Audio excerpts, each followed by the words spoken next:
제1편. 담임 목사가 밉나요? 혹시 담임 목사가 밉게 느껴질 때가 있나요? 그럴 수 있습니다. 사람이니까요. 나와 성격이 안 맞을 수도 있고, 나보다 어려서 미덥지 않을 수도 있고, 때로는 너무 부드러워서 답답하게 느껴질 수도 있습니다. 그럴 때 마음 한켠에서 이런 생각이 올라오죠. 내가 더 낫지 않을까? 굳이 저 사람 말을 들어야 하나? 하지만 하나님은 우리에게 이렇게 물으십니다. 그가 완벽하냐? 가 아니라 그를 세운 내가 보이느냐? 하고요. 히브리서 13장 17절 말씀입니다. 너희를 인도하는 자들에게 순종하라. 그들은 너희 영혼을 위하여 경성하기를 자신이 회개할 자인 것 같이 하느니라.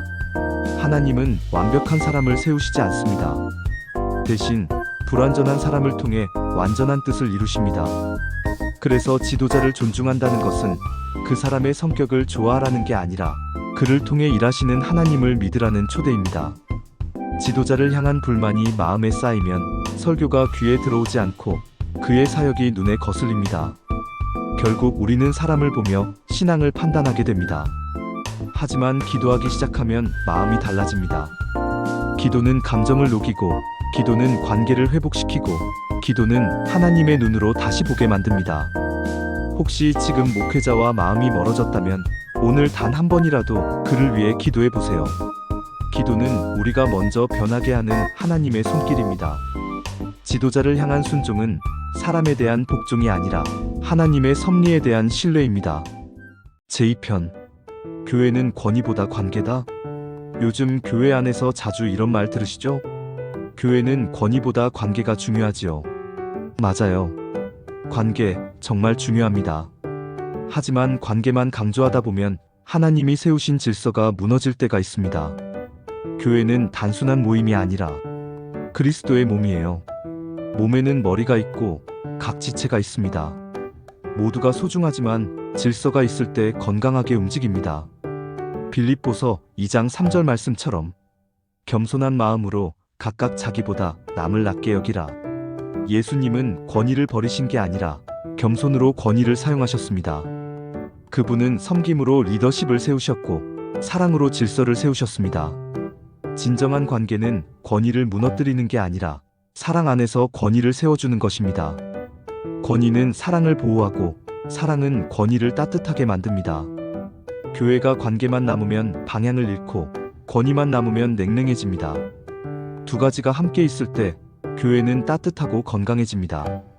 진짜 관계는 사랑 안에서 권위를 세워주는 것입니다.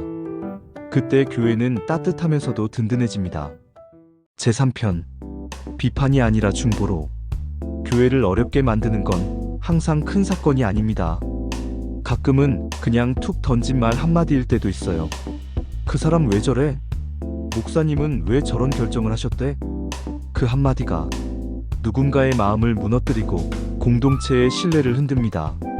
그리고 이상하게도 비판의 말은 전염이 빠릅니다. 누군가의 불만이 또 다른 사람의 불만이 되고 결국 교회 안에 따뜻했던 공기가 식어버립니다. 처음엔 작은 균열이었는데 그 틈으로 불신이 들어오면 사탄은 그 공간을 놓치지 않습니다.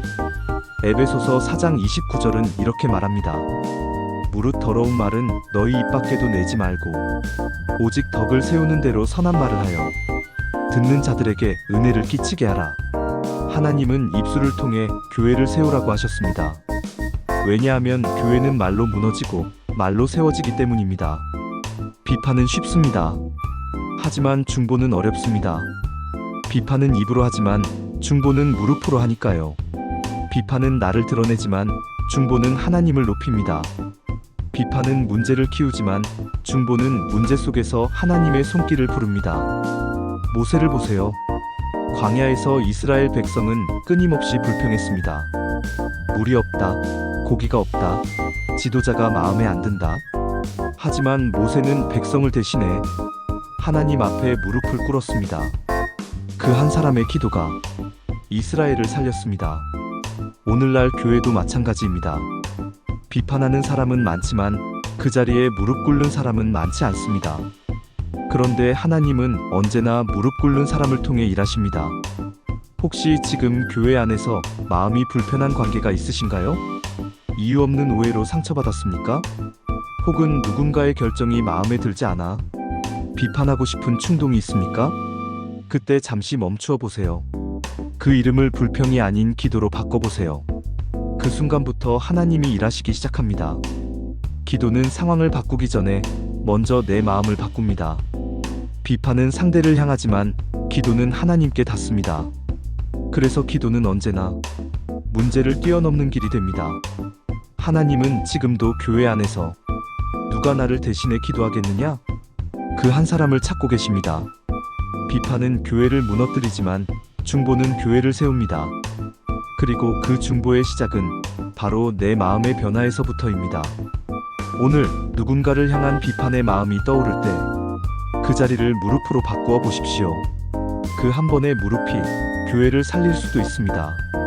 하나님은 비판하는 입술보다 기도하는 무릎을 통해 교회를 세우십니다. 제사편. 하나님이 세우신 질서 안에서. 하나님은 질서의 하나님이십니다. 세상을 만드실 때 빛과 어둠을 나누시고 낮과 밤을 구분하셨습니다. 하늘과 바다를 구분하시고 별과 달과 해를 제자리에 두셨습니다. 그 질서 안에서 세상은 아름답게 움직입니다. 질서가 무너질 때 세상은 혼란스러워집니다. 바다가 육지를 침범하면 재앙이 오고 빛이 사라지면 어둠이 세상을 덮습니다. 그래서 하나님은 처음부터 모든 것은 제 자리를 따라 움직이게 하셨습니다. 로마서 13장 1절 말씀은 이렇게 말합니다. 각 사람은 위에 있는 권세들에게 복종하라. 모든 권세는 다 하나님께서 정하신 바라. 이 말씀은 두려움을 주기 위한 게 아닙니다. 하나님이 세우신 질서 안에서 우리가 보호받는다는 약속입니다. 하나님이 세우신 질서는 억압이 아니라 보호의 울타리입니다. 그 안에 있을 때 우리는 자유롭고 안전합니다. 질서는 우리를 제한하기 위한 것이 아니라 우리의 삶을 하나님의 평안 속으로 인도하기 위한 틀입니다. 가정에도 질서가 있습니다. 부모는 자녀를 억누르기 위해 권위를 가진 것이 아니라 사랑으로 자녀를 보호하기 위해 세워졌습니다. 교회에도 질서가 있습니다. 목회자는 통제하기 위해 존재하는 게 아니라 하나님의 말씀으로 성도를 돌보는 도구로 세워졌습니다. 사회에도 질서가 있습니다. 그 질서가 지켜질 때 정의가 세워지고 질서가 무너질 때 혼란과 불안이 찾아옵니다. 하나님은 그 질서 속에서 일하십니다. 그래서 질서에 순종한다는 것은 사람에게 굴복하는 것이 아니라 하나님의 뜻에 순종하는 믿음의 행위입니다. 교회의 권위는 통제가 아니라 돌봄입니다. 순종은 굴복이 아니라 신뢰의 표현입니다. 하나님은 질서를 통해 우리를 지키시고 그 질서 안에서 교회를 아름답게 세워가십니다. 그리고 그 질서 안에는 평안이 있습니다. 세상이 흔들릴 때에도 교회가 다투는 중에도 그 질서 안에 머무는 사람은 하나님의 평안을 누립니다. 하나님은 말씀하십니다. 내가 세운 자리에 머물러라. 그 자리는 억압이 아니라 내 은혜가 흘러가는 통로다. 하나님이 세우신 질서 안에 머물 때 그곳은 억압이 아니라 은혜의 보호막이 됩니다. 그 안에 있을 때 우리의 마음은 자유롭고 교회는 평안하며 하나님은 그 가운데서 일하십니다. 제5편 모두를 만족시키려 하지 마세요. 목사님, 혹시 요즘 마음이 무겁지 않으신가요? 어느 한쪽을 세우면 다른 쪽이 서운해하고 누군가를 위로하면 또 다른 누군가가 상처받는 것 같고 그런 일이 반복될 때마다 마음 한구석이 흔들리지 않나요? 나는 모두를 사랑하려고 하는데 왜 어떤 사람은 그 사랑을 오해할까? 그게 목회자의 깊은 외로움입니다. 하지만 목사님, 모두를 만족시키려는 마음 속에는 때로 하나님보다 사람의 반응을 두려워하는 마음이 숨어 있습니다. 그건 우리가 믿음이 없어서가 아니라 사랑이 너무 많아서 그렇게 되는 겁니다. 그러나 복음은 이렇게 말합니다. 사람을 기쁘게 하랴 하나님을 기쁘게 하랴. 갈라디아서 1장 10절. 하나님은 우리에게 모두를 기쁘게 하라고 부르신 것이 아니라 하나님을 기쁘게 하라고 부르셨습니다. 목사님, 예수님도 모든 사람을 만족시키지 않으셨습니다. 어떤 사람은 그분의 기적을 보고도 돌을 들었고 어떤 사람은 그분의 사랑을 오해했습니다. 그럼에도 예수님은 멈추지 않으셨습니다. 왜냐하면 그분의 시선은 아버지께 고정되어 있었기 때문입니다.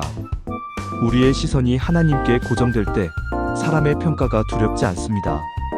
비난보다 사랑이 더 크고 실망보다 순종이 더 강해집니다. 하나님은 목사님에게 이렇게 말씀하십니다. 내가 너를 불렀다. 너는 내 양을 먹이라. 내 양을 내 방법으로, 내 마음으로 돌보라. 그러니 모두를 만족시키지 못해도 괜찮습니다. 그건 실패가 아니라 인간으로서의 한계입니다. 그리고 하나님은 그 한계를 통해 목회자를 더 겸손하게, 더 예수님 닮은 모습으로 만드십니다. 목사님, 때로는 지치고 외롭고 기도할 힘조차 없을 때도 있습니다. 그럴 때 하나님은 이렇게 말씀하십니다. 수고하고 무거운 짐진 자여, 내게로 오라. 내가 너를 쉬게 하리라. 마태복음 11장 28절. 하나님은 완벽한 목회를 원하시지 않습니다. 하나님은 그분께 의지하는 목회자를 원하십니다. 결국 교회를 세우는 건 우리의 설득도, 우리의 열심도 아닙니다. 그건 오직 성령의 일입니다. 그래서 때로는 이렇게 기도해 보세요.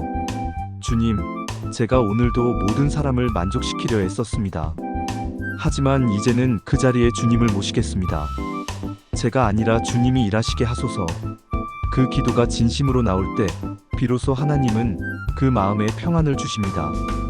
그 평안이 다시 설교가 되고 그 설교가 성도들의 눈물을 닦습니다. 목사님, 모두를 만족시키려 하지 마세요. 그건 인간이 할 수 없는 일입니다. 하지만 한 분, 하나님을 기쁘시게 하는 목회, 그건 언제나 가능합니다. 그 한 분이 기뻐하시면 그 기쁨이 교회 안에 흘러갑니다. 그리고 어느새 서로 상처 주던 사람들이 다시 예배하며 눈물 흘리게 됩니다. 오늘도 하나님은 목사님을 통해 그 교회를 세워가고 계십니다. 사람이 아닌 하나님을 바라볼 때 목사는 다시 평안을 되찾습니다.